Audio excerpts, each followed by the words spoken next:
Rohit, welcome to the show. How are you? Hi, John. I'm all good. Thank you for asking. LinkedIn to be very interesting at the moment, and I know you're specializing in helping people in the medical world or the tech health industry navigate through LinkedIn. And it seems to be very frustrating for a lot of people. And it can also have great rewards if you take a step back and look at what you're doing.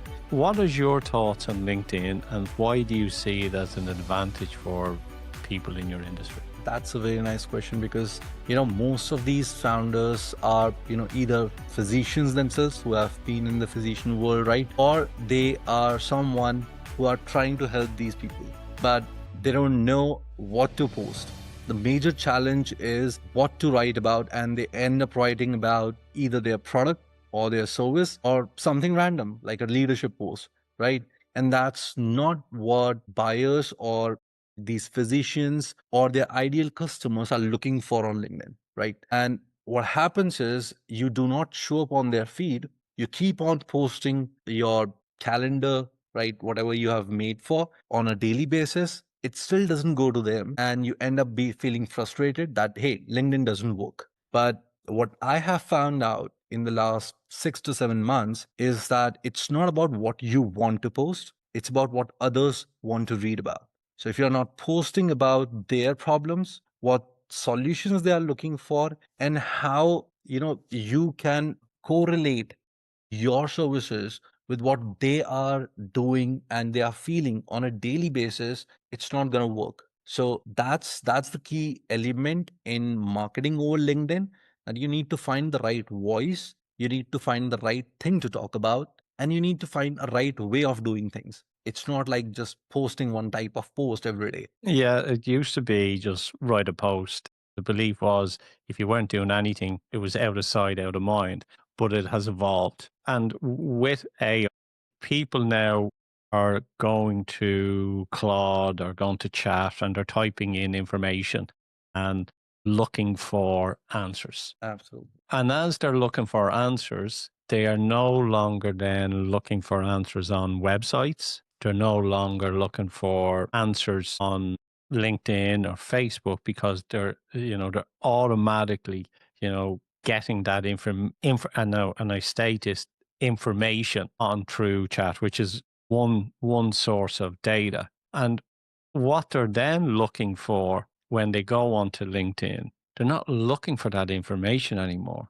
They're looking for people experience that matches up to the information that they found. Is that what you're seeing as well, or am I just delusional? No, that's absolutely true. For most of these healthcare founders, or I should say the physicians, they are looking on Reddit, right, on Google searches for their problems, right? The solutions for their problems, they're not searching on LinkedIn, they're searching on these channels. And if you are not posting something that actually relates to how they are finding it on the other channels, you'll not be coming up into the searches, because that's how, see, physicians are very cute people, to be very honest, right? And how they do it, they try to keep it very simple. So if you'll go, like, just for an example, if I'm a person, I want to find out a LinkedIn experienced person, right? A person who is specialized in LinkedIn marketing. What I'll do is I'll try to search it in the most corporate way, right? And what physicians do it, they search it like a fifth grade student, right? They use normal words, they don't use fancy words. And those are the words that we need to target. Those are the words that we need to keep in our content in order to make sure that it resonates with them. The language, the kind of message we want to share. If there'll be any hard CTAs, right? Hey, just book a call with me or just DM me. They will not do it because they are passive viewers. They are not active engagers. And that's what, you and I were discussing, that most of the people out there, most of the buyers are now active on LinkedIn, but passively. They are seeing your posts, but not engaging with them. Yeah, I'll just say to people, it's, you'll see your impressions. Like we may write a post and say we'll get 23 likes and we'll get, say, 20 comments on it. But the impressions on it could be 3,500, 4,000 on it. True. And I've also noticed the way LinkedIn is working that they're actually giving you impressions on your comments on other people's posts as well. So going back to they're finding out the information on LinkedIn, not on LinkedIn through AI, but then they're looking for people that talk about what they've discovered on AI and they're evaluating to see is this person an expert? And this is where, in my opinion, I believe that it's coming of every in business. So, let me rephrase that, all the different industries out there, someone in that company is going to have to be a thought leader. And I hate that word because it's banded around, an influencer, someone of influence that the person sees as "Oh, here is someone that's an expert." And if a company are not navigating that way, they're going to be the ones that are going to be left behind, especially in the AI world that we live in as well. Absolutely. And see, I personally am not against AI. It's a very good tool. It's a very productive tool, to be very honest, that has been brought to us. But how people use AI is another funnier example that I have seen, right? People just go out there and tell ChatGPT or Claude that, hey, I need to create content for my company, right? For my personal voice, personal brand. And they're not giving it any context. So that's where what you are saying actually comes in. People who are buyers, they are searching on Reddit, right? And they are searching for actual leaders in the organization, in the niche, in LinkedIn marketing, right? Or any other field out there. But if you are not putting those search results into your prompt that you are giving to the either Claude or ChatGPT, the results will not match what the buyers actually want, because that's what the major difference is. AI can do research, AI can pull out the context from different sources within like a few minutes or few seconds. And that takes longer time for creators like you and I, right? That particular thing can be outsourced to AI. But when it comes to your writing style, if it is something which differs from how you speak, how you write, the buyers will get to know within a fraction of a second that, hey, it doesn't look like Joe wrote it. It doesn't look like, right, Rohit wrote it, right? And those are the small things that need to be taken care of while using an AI. Yeah, but And uh, I wrote a message to someone on LinkedIn, and they came back to me and says, "Oh, that's AI." And I yeah, went, and do you know what I said to them? I said, "Do you know what? I have a pain in my ass because everyone is second guessing to see if something is AI or not." And it says, "It's not AI. I'm asking you the question because I'm genuinely curious." And they came back and we had a conversation. But are we living in a place now that people are going, is that someone actually talking to me or is that someone using AI? so, that's a funny question, because what I have seen is people who are using AI, right? Why do you and I get customers or get people and we send a handwritten message, right? Message that has completely been written by me. They come to us like, hey, this looks like, ChatGPT written or AI written. But it's not that, because people have been given false information that if someone is using longer M dash in their message, that message should be seen as AI generated, right? If someone is using polished language, which was a testament to a great communication style earlier, right, is now Chat GPT made. So that's what people are saying, that we have spent our entire life writing like this. And now, just because ChatGPT writes the same way doesn't mean that we are writing from ChatGPT. So Yeah, my English teacher would have a stroke if they saw some of the stuff that we are writing. So it looks, you know, and it's like even for years I would put a hyphen. Say I'm writing a message, I would put a yeah, hyphen. And now I'm going, oh, I can't put a hyphen in it because people will think it's AI, which makes me think, have we lost the run of ourselves? Hey, you said that AI is brilliant. And but have we lost? Have we lost in translation? we are, and that's a very interesting thing to talk about, because see, there are people who want to sell what they are making, right? There are people who are selling AI generated content platforms. There are people who are selling AI generated images platform, right? And what they are trying to do is they are trying to tell you that what you are doing is not good.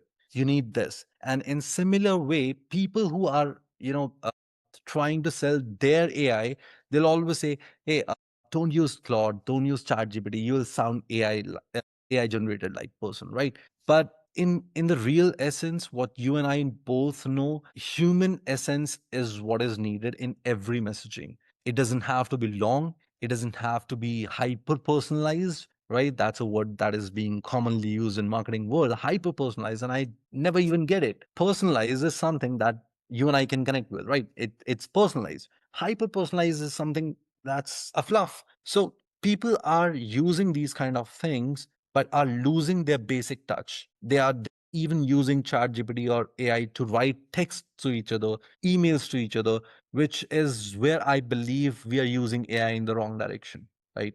We're not using it correctly. Yeah, yeah. I have a fear, and I've said this for probably about a year, that AI is going to make people lose their creativity. It's going to make people get stupid. Absolutely. It's pulling their essence. And it's not about, it's using AI as a research tool, but not using it to do your thinking. Absolutely. And I think that people are lazy. And by being lazy, they will rely on something like AI. And here is my belief: gather around, children. Joe's giving philosophy here once again. But it's very easy to beat 90% of people in your industry True. if you just show up. And I wrote the word down: discipline. And the discipline is do block off a time every day and do 10 posts, connect with 10 people, DM on 10 posts and make a post every day, or 20 or 50, whatever time you have. But if you do it consistently, compounding, now it's writing the stuff that matters. So you can't get on and write 10 posts on absolutely garbage. There has to be a creative thought, as you said, essence in it. And if you just keep showing up and writing the right content for your ICP, that's your ideal customer profile for anyone that doesn't know, you will then see traction. Absolutely. And what people are talking about on LinkedIn is more impressions. And I understand that impressions are important, I think it's but mad. exactly, exactly. Impressions doesn't even matter if, I'm getting, let's just say for an example, if I post something at a highly irregular time, right? And I got 100 impressions on just one post. That's the lowest I can even get, right? 100 impressions on one post. But if those are the 100 right people who have seen my post, I can get 20 leads out of that, right? So that's what I am seeing. Even posts that are getting low engagements, 2, 3, 7 likes, right? They are still getting 5 to 10 leads in a month. And that's what we need to know. If you are in a market where people are not actively engaging on LinkedIn, let's just say for an example, in healthcare, people don't engage with your posts. They see it, they read it, they don't engage, right? But that doesn't mean that you have not entered in their minds. I boosted a post on LinkedIn talking about impressions, right? So I paid $20 for a couple of days to boost a post on LinkedIn. And then LinkedIn said, we will get you out to, I can't remember what it was, say 8,000 impressions a day for the $20. They ran the post, and then I looked at it that they only got something like 6,000 impressions for the day, but they still charged me the $20. Absolutely. And I'm kind of going, hang on, you're saying you'll get 8, you only got me 6, but you still charge me the amount. So I'm sort of I'm going, yeah. No, that happens because that's what paid marketing looks like, right? Because see, paid marketing never gives you results. To be very honest, it gives you vanity metrics. It gives you impressions. It brings you to the people that you want to actually reach out to. It's good, but if you don't have the foundation well, right, the boost will not give you anything. Since Yeah. you have an industry experience, right? You have the foundation. You have strong foundation, but I'm seeing founders who have just entered the market, have just launched a company, right? And they're trying to reach out to people, but they don't have a strong foundation. They have never posted something, right? Right now they're posting something and they're boosting it using LinkedIn's paid marketing tools, right? and they are wasting money because, it's Yeah, like I so know garbage. companies that have spent 20, 30,000 a month on Facebook ads and have got nothing. Right. Last night I met someone. He is founder of a biotech firm, right? And he mentioned that he spent around $60,000 over the last 18 months, and he is just looking for venture capitalists or angel investors, and that's why he was marketing or investing in marketing. But I said, you never even posted something. Where were you actually spending the marketing budget? He said that particular person or agency was connecting with those people and sending them DMs. And I was like, okay. And they charged you approximately 60,000 in 18 months, which is approximately 3,000 a month just for this. And they said, yeah, that's what they were doing. They were giving us, connection acceptance rate, something that bigger terminology, which only says that, hey, out of 100 people that we send connection requests to, 20 accepted your connection. And I was like, that's not something to celebrate, man. Yeah, it's like we see an average. I think it's about 28% connection request. Right. Somewhere between 28 to 45 is what It I've is. seen. Yeah. What? Yeah. Yeah. It's something around that. We put it in and it's about 28%, and then and then out of that 28%, there's only a percentage that will respond on it as well. So you're looking at the metrics. What we were talking about as well is don't rely on one thing. Like True. for ourselves now, we're not just relying on DMs. We're using this thing which was invented called the phone. It's quite engaging actually, and using the phone and then using email as well. But I want to just jump back to healthcare. What are healthcare industry looking for on LinkedIn? Like Lead, who is their customer? And when you so say healthcare, who is it in healthcare? absolutely. And you know, there are three types of people in healthcare industry who are on LinkedIn. The first one are the CEOs or owners of big health chains, right? The hospitals, the medical centers, private practices that I believe are the top of the chain, right? Then comes the health tech companies, right? People who serve these people, who serve the healthcare owners, right? So healthcare and health tech, these are two different areas that I believe are on LinkedIn first. And then there are people who serve these both of the chains, right? The healthcare as well as the health tech. So when it comes to healthcare owners, these are the people who are running hospitals. Their customers are more patients. Their customers are private, venture capitalists. They are the angel investors, right? People who can give them more money to run their operations. People who can come to their hospital, get treated, pay them off, right? So these are on LinkedIn just to make sure that they have a strong presence and they can attract high intent client, right? So since LinkedIn has 1.3 billion customers, it's not you and I that they are attracting. They are attracting other CEOs or other CXOs to come to their clinic or come to their practice or come to their hospital and get treated. They are trying to attract that kind of a market. For health tech companies, it's mostly these hospitals, private practices. Like it involves scribing companies, RCM companies, insurance companies. These are the people in health tech. Yeah, I've spoke to companies in the past who would be not B2B, would be B2C. And I've said to them, I said, look, there is a market out there. Possibly, for it's usually what we say Facebook is B2C, B2C, and LinkedIn is B2B.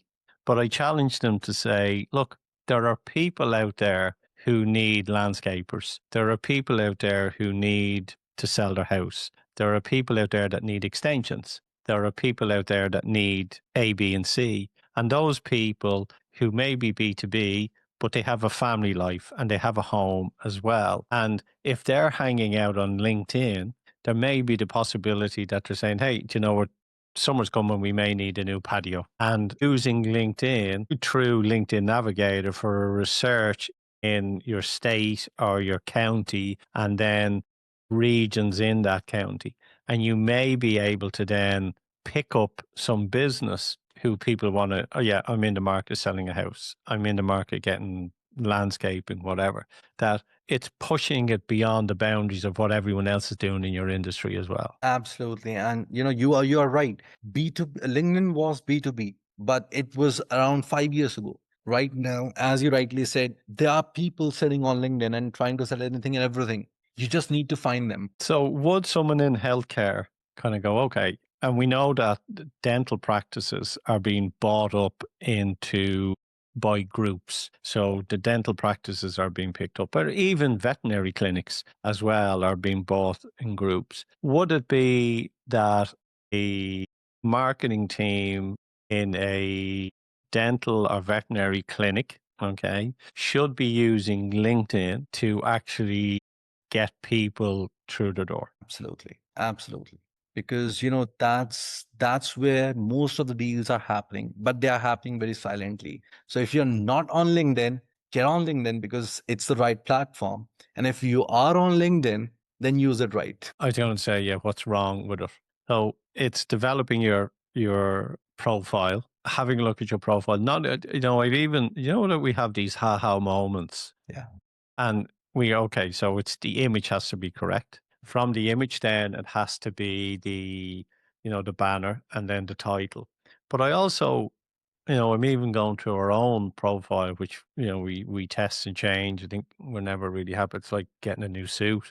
You want to change it all the time. Looking at the description that we're putting in, even to past employers when we were younger or past business we were involved, to making sure they even stack up to what you're doing at the moment now, because True. they're even relevant. Absolutely. And see, that's how you make the strong foundation, right? That's what I was saying. You have a strong foundation in sales because you have been doing it for quite a lot of time, right? Even before I was born, maybe, right?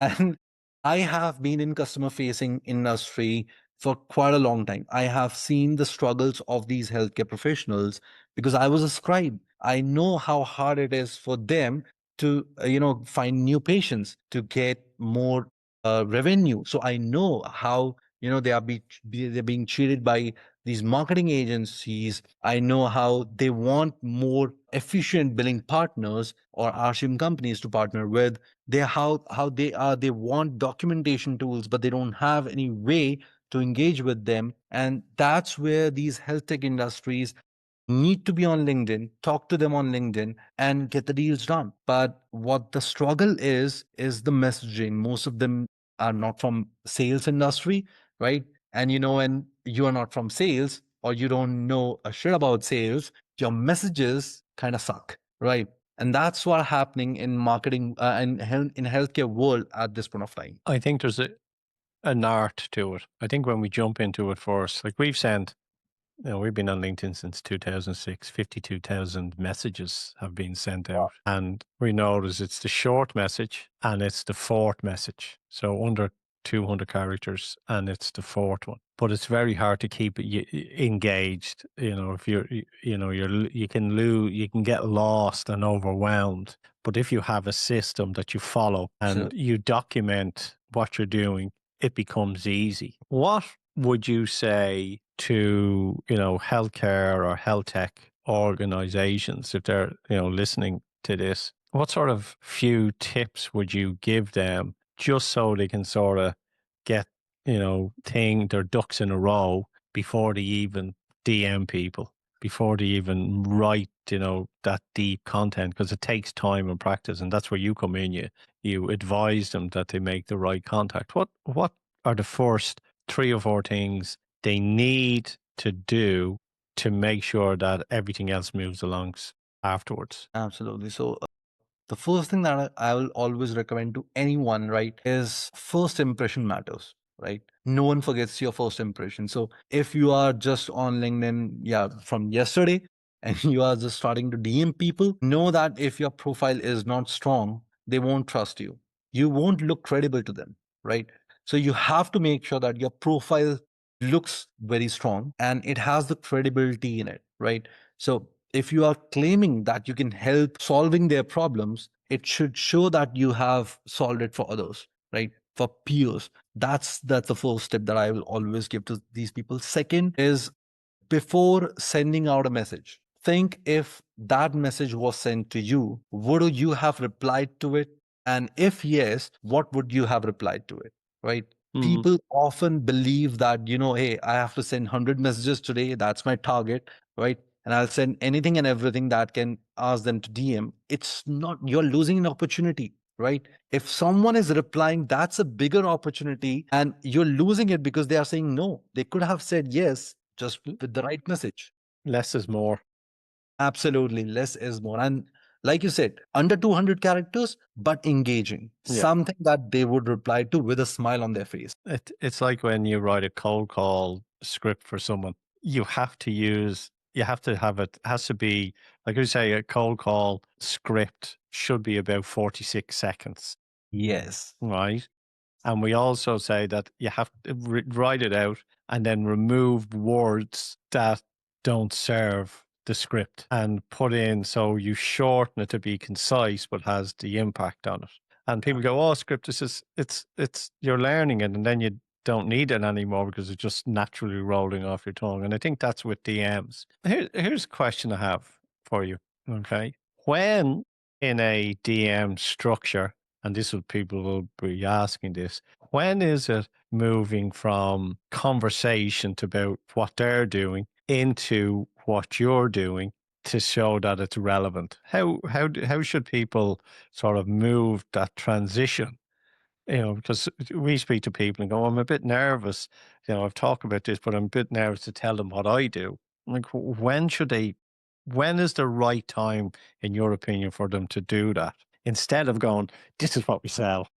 No, that's probably not the best way to do it, right? And in order to answer your question, I'll tell you that I have a 6 touch point DM sequence that I have just made up in my mind, right? So that rule says that till the fifth message, right, that I'm sending them, I will not talk about what I'm doing, right? So the first 5 messages that I'll send to them, I will try to make a connection and make it deeper, right? So what I usually do is send a connection request, and since I'm using CS Navigator, I send a note, the first message under 200 characters, and then once they accept the connection, I send them a thank you message, asking them to break the ice, since I'm just younger than them, right? So break the ice for me and tell me more about them, and they happily do it, right? If you want to know more about your buyer, don't hesitate, because they will answer, right? Because everyone needs the fact that someone asks us first what we do rather than judge us what we do, right? So that's what I try to tell people, that ask people what they do, how they do it, and once they tell you, then talk to them about where they live, how they are, if they are ready for this kind of conversation, trying to build a relationship. And then you tell them about how you have seen their posts, seen their messages, like what they are trying to do on different people's posts, or commenting on different people's posts. you know Try to engage with what their activity looks like, because it's available on LinkedIn, right? What their activity has been, who have they commented on, and just whenever you see that they have commented on someone's post, just go there, like that comment, right?